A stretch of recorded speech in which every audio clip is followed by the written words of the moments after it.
So what should we have done? How do I think the West could have handled Syria better?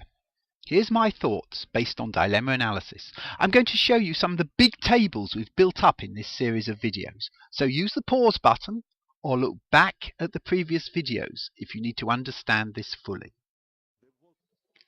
Would it have been better to have answered the demands of the Syrian government made just after the attack and actually provided the evidence we had to the world?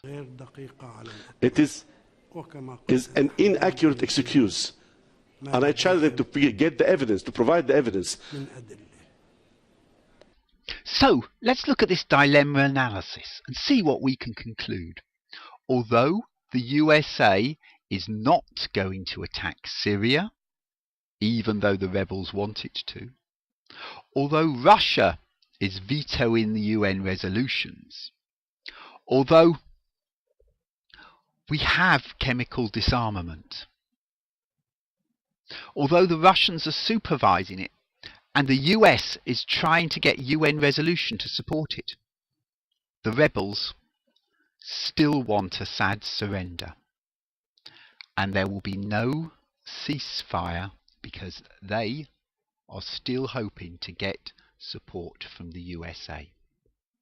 And the narratives of the different sides, the stories of what happened, are further apart than ever.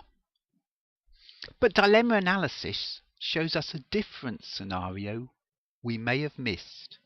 If instead, before immediately threatening war, the US had actually gathered and provided on the internet all the evidence it had, or if it didn't want to compromise its sources, gathered new evidence and listened to what Assad's side had to say about the forged videos, the captured Alawite children, and it had done that before deciding on its action, would not whoever had done this atrocity have lost so much face that no one in the world could have given them external support? And that would have brought the war to an end. The gassing was either done by Assad or the rebels. Both sides can plausibly blame the other, but someone's lying.